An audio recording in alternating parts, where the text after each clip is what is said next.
जय हिंद दोस्तों। आज के आपका साइंस सीरीज़ में स्वागत है। ये साइंस सीरीज़ जो होता है आप लोगों को पता होगा, ये साइंस सीरीज़ हम चला रहे हैं। ये 10 डेज चलेगा आप लोगों का और 10 क्वेश्चन में हम लोग जो होता है इस साइंस के सीरीज़ में जो होता है 10 क्वेश्चन जो होता है पर डे हम लोग डिस्कशन करते हैं। तो चलिए हम लोग जो होता है क्वेश्चन की तरफ बढ़ते हैं। हमारा फर्स्ट क्वेश्चन क्या है? फर्स्ट लॉ जो है न्यूटन का फर्स्ट लॉ किस नियम से जाना जाता है? तो इसका सही आंसर क्या होगा? जड़त्व के नियम से जाना जाता है। न्यूटन का 3 नियम है जिसमें से जो है आपको इससे क्वेश्चन क्या बनता है कॉम्पिटिटिव एग्जाम में, न्यूटन का फर्स्ट लॉ से जो होता है किस चीज़ का परिभाषा मिलता है? तो बल का परिभाषा मिलता है, यानी बल का डिफिनेशन मिलता है। यानी बल का आप क्या कहिएगा कि बल का परिभाषा यानी डिफिनेशन मिलता है। न्यूटन का सेकेंड नियम से क्या मिलता है? न्यूटन का जो सेकेंड नियम है इससे क्या मिलता है? तो बल का इक्वेशन जो होता है F इक्वल टू जो होता है ma। यानी ये भी एक प्रश्न पूछता है कि न्यूटन के सेकंड नियम से किस चीज़ का प्राप्त होता है? तो बल का इक्वेशन प्राप्त होता है और फर्स्ट लॉ से क्या होता है? बल का डिफिनेशन प्राप्त होता है। तो चलिए हम नेक्स्ट क्वेश्चन की तरफ बढ़ते हैं। नेक्स्ट क्वेश्चन हमारा क्या है? नेक्स्ट क्वेश्चन आपके सामने है। इसमें नेक्स्ट क्वेश्चन आपसे पूछा है कि प्रकाश की चाल जो होता है, प्रकाश की चाल निर्वात में कितनी होती है? तो प्रकाश की चाल जो होती है निर्वात में जो होता है 3 × 10⁻8 मीटर पर सेकेंड होता है। यानी 3 × 10⁻8 मीटर पर सेकेंड होता है। चलिए हमारा नेक्स्ट क्वेश्चन क्या है? नेक्स्ट क्वेश्चन की तरफ हम लोग बढ़ते हैं। क्वेश्चन है कि वाहन के साइड मिरर के रूप में किस दर्पण का यूज़ करते हैं? तो इसका सही आंसर हो जाएगा कॉन्वेक्स मिरर, यानी उत्तल दर्पण इसका आंसर हो जाएगा। कॉन्वेक्स मिरर जो होता है इसका सही आंसर हो जाएगा। देखिए एक प्रश्न पूछता है कि ये जो बेलनाकार लेंस होता है, ये बेलनाकार लेंस जो होता है किस के लिए यूज़ किया जाता है? तो एक बीमारी होता है एस्टिग्मेटिज्म, यानी अबिंदुकता एक बीमारी होती है एस्टिग्मेटिज्म, जिसको इंग्लिश में कहते हैं एस्टिग्मेटिज्म जो होता है, और हिंदी में इसको कहा जाता है अबिंदुकता। यानी अबिंदुकता जो होती है बीमारी में जो होता है, ये आँख की एक बीमारी होती है। इसमें हम लोग किस लेंस का प्रयोग करते हैं? तो बेलनाकार लेंस यानी सिलिंड्रिकल लेंस का यूज़ करते हैं। एक प्रश्न पूछा जाता है, इस पर हम लोग जो है थोड़ा सा डिस्कशन करते हैं। एक प्रश्न पूछा जाता है यहाँ से, आपका थोड़ा सा साइज़ हम लोग थोड़ा सा साइज़ पूरा कर लेते हैं पेंसिल को। सही है, सही लिख रहा है? तो ये साइज़ आप लोगों को सही है ना? ओके है। तो चलिए यहाँ पर जो होता है आप लोग क्या कर रहे थे कि इसमें जो होता है आँख से रिलेटेड 2 बीमारी होता है। इस बात को आप लोग ध्यान रखिएगा कि जो होता है एक होता है निकट दृष्टि दोष, एक क्या होता है? निकट दृष्टि दोष होता है। तो इसमें जो होता है हम लोग किस लेंस का यूज़ करते हैं, किस दर्पण लेंस का हम लोग यूज़ करेंगे? तो इसमें जो होता है निकट दृष्टि दोष में है आपको अवतल लेंस। अवतल लेंस का हम लोग क्या करेंगे? अवतल लेंस का यूज़ करेंगे। और जब आपको दूर दृष्टि पूछे, यानी आपको जो है दूर दृष्टि पूछेगा, तो इसमें जो होता है हम लोग कौन सा लेंस का यूज़ करेंगे? उत्तल लेंस का यूज़ करेंगे। इस बात को आप लोग ध्यान रखिएगा। चलिए हम लोग नेक्स्ट क्वेश्चन की तरफ बढ़ते हैं। नेक्स्ट क्वेश्चन हमारा क्या है?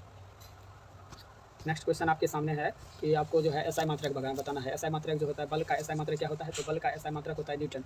और अन्य ऑप्शन जो दिया गया है पास्कल, तो पास्कल किसका यूनिट होता है? तो यहाँ प्रेशर, यानी प्रेशर मतलब दाब का एसआई यूनिट होता है। प्रेशर यानी दाब का एसआई यूनिट क्या होता है? पास्कल। इसके बाद है वाट। वाट की अगर हम बात करते हैं तो वाट में देखिएगा कि वाट किसका है? तो पावर का है। पावर यानी शक्ति का एसआई मात्रक क्या है? वाट है। उसके बाद एक ऑप्शन में दिया है जूल, यानी जूल किसका मात्रक है? यानी ऊर्जा का एसआई मात्रक जो होता है क्या होता है?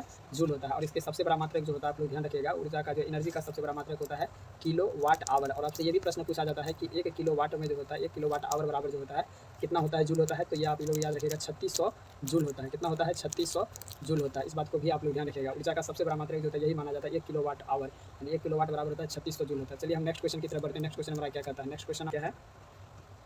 नेक्स्ट क्वेश्चन एक ऐसा यूनिट से फिर आया है, एक प्रश्न आया है कि इसमें पूछता है कि विद्युत धारा यानी इलेक्ट्रिक करंट का एसआई मात्रक क्या है? यानी इलेक्ट्रिक करंट जो होता है विद्युत धारा, इलेक्ट्रिक करंट का आपको एसआई मात्रक बताना है। तो इलेक्ट्रिक करंट यानी विद्युत धारा का एसआई मात्रक क्या होता है? एम्पियर होता है। और यहाँ पर एक ऑप्शन दिया है ओम। ओम किसका मात्रक होता है? रेजिस्टेंस का मात्रक होता है। रेजिस्टेंस का मात्रक क्या होता है? ओम होता है। इस बात को आप ध्यान रखिएगा। और ये चार्ज का मात्रक क्या होता है? कूलम। यानी कोई भी जो होता है चार्ज के हम लोग मापते हैं, तो चार्ज का ऐसा चार्ज को हम लोग किस में दिखाते हैं? कूलम में दिखाते हैं। इस बात को आप ध्यान रखिएगा। और यहाँ पे जो है वोल्ट है, वोल्ट किसको होता है? वोल्टेज का होता है। तो इस सारी बात को आप लोग ध्यान रखिएगा। चलिए हम लोग नेक्स्ट क्वेश्चन की तरफ बढ़ते हैं। नेक्स्ट क्वेश्चन हमारा क्या कहता है? नेक्स्ट क्वेश्चन देखिए आपके सामने नेक्स्ट क्वेश्चन आया है। नेक्स्ट क्वेश्चन है कि ध्वनि जो है निर्वात में, यानी इसमें प्रश्न है कि ध्वनि जो होता है निर्वात में चलती है या नहीं चलती है, धीमी चलती है या तेज चलती है। देखिए ध्वनि जो होता है आपको किसी चलने के लिए, यानी ध्वनि चलने के लिए किसी मीडियम की ज़रूरत होती है। यानी जो होता है निर्वात में ध्वनि, इसका अर्थ है कि ध्वनि जो है नहीं निर्वात में नहीं चलती है, क्योंकि ध्वनि को चलने के लिए क्या चाहिए आपको? एक मीडियम चाहिए। मीडियम में चलता है, बिना मीडियम के ध्वनि नहीं चल सकता है। इसीलिए जो होता है इसका आंसर क्या हो जाएगा? बी हो जाएगा। चलिए नेक्स्ट क्वेश्चन हमारा क्या है? नेक्स्ट क्वेश्चन की तरफ हम लोग बढ़ते हैं। नेक्स्ट क्वेश्चन हमारा क्या कहता है? ऊर्जा का आपका एसआई मात्रक बताना है। ऊर्जा का एसआई मात्रक अभी हम बताएं कि ऊर्जा का एसआई मात्रक क्या होता है? जूल होता है। ऊर्जा का एसआई मात्रक क्या होता है? जूल होता है। दाब का पास्कल होता है, बल का न्यूटन होता है, और ये शक्ति का क्या होता है? वाट होता है। चलिए हम नेक्स्ट क्वेश्चन की तरफ बढ़ते हैं। नेक्स्ट क्वेश्चन हमारा क्या कहता है? चलिए नेक्स्ट क्वेश्चन देखिए। नेक्स्ट क्वेश्चन आपके सामने है कि सूर्य में ऊर्जा का जो स्रोत है, सूर्य में ऊर्जा का स्रोत क्या है? तो इसका जो है ऊर्जा का स्रोत नाभिकीय संलयन है। तो ये प्रश्न, तो इसका आंसर क्या होगा? नाभिकीय संलयन, न्यूक्लियर फ्यूजन जो होता है, न्यूक्लियर फ्यूजन जो होता है, यही इसका क्या होगा? आंसर होगा न्यूक्लियर फ्यूजन। न्यूक्लियर फ्यूज़न जो होता है, इसको इंग्लिश में क्या कहते हैं, न्यूक्लियर फ्यूज़न यानी नाभिकीय संलयन। आप लोग को एक बात आप ध्यान रखना है कि ये हमारा जो सूर्य होता है, इस सूर्य में जो होता है सर्वाधिक मात्रा में जो होता है कौन सा चीज़ होता है, तो हाइड्रोजन प्लस तो हीलियम होता ही है, लेकिन सबसे ज़्यादा जो 71% जो होता है इसमें क्या होता है, आपको हाइड्रोजन होता है। इस बात को आप ध्यान रखिएगा।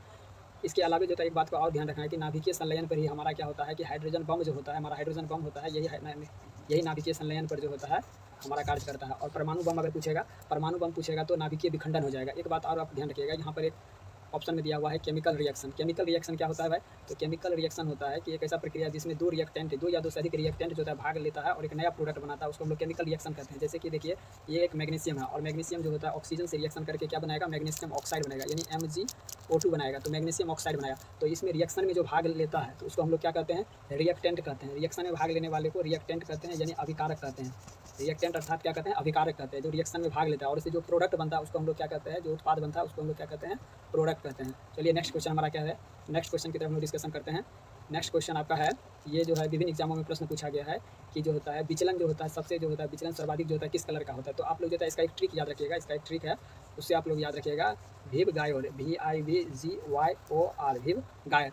यानी अगर आप जो होता है अगर इस तरह से आप देखिएगा इधर बढ़िएगा तो इसका क्या होता है कि इसका वेवलेंथ जो होता है, वेवलेंथ क्या करता है, वेव लेंथ जो होता है इसका क्या करता है, इंक्रीज़ करता है। इधर जैसे ही जाएगा तो वेव लेंथ इंक्रीज़ करता है, लेकिन इधर जाइएगा इसका फ्रीक्वेंसी जो होता है, फ्रीक्वेंसी क्या करता है, डिक्रीज़ करता है। फ्रीक्वेंसी क्या करता है, डिक्रीज़ करता है। और डेविएशन जो होता है अगर देखेगा तो डेविएशन भी क्या करता है, डिक्रीज़ करता है।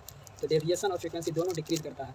तो इसमें जो होता है बताइए कि इधर जाएंगे तो हमारा डेविएशन घटेगा, तो सबसे ज़्यादा डेविएशन किसका होगा, तो इसका सबसे ज़्यादा डेविएशन जो होता है वायलेट कलर का होगा। किसका होगा, वायलेट कलर, यानी बैगनी कलर का जो होता है, वायलेट कलर का जो होता है विचलन यानी सर्वाधिक होगा। और सबसे जो होता है कम विचलन अगर पूछेगा तो किस कलर का हो जाएगा, रेड कलर। इसका विचलन जो होता है सबसे कम होता है। विचलन का मतलब होता है मुड़ना, यानी इसमें सबसे कम जो लाइट मुड़ता है वह है रेड कलर। और इसी कारण से हम लोग जो है रेड कलर का यूज़ किस में करते हैं, आप देखिएगा ट्रेन में जो होता है स्टॉपेज के लिए हम लोग क्या करते हैं, इसका रेड कलर का यूज़ करते हैं। तो ट्रेन में रेड लाइट का यूज़ इसी कारण किया जाता है क्योंकि इसका जो होता है डेविएशन सबसे मिनिमम होता है। चलिए नेक्स्ट क्वेश्चन और आज का लास्ट क्वेश्चन पे हम लोग चलते हैं, वो करते हैं। नेक्स्ट क्वेश्चन हमारा क्या कहता है, आज का लास्ट क्वेश्चन आपके सामने है कि पूछा है कि लेंस की क्षमता जो होती है, लेंस की क्षमता का ऐसा मात्रक क्या होता है, डायोप्टर होता है। लेंस की क्षमता का ऐसा मात्रक पूछा है तो इसमें आंसर इसका क्या होगा, डायोप्टर।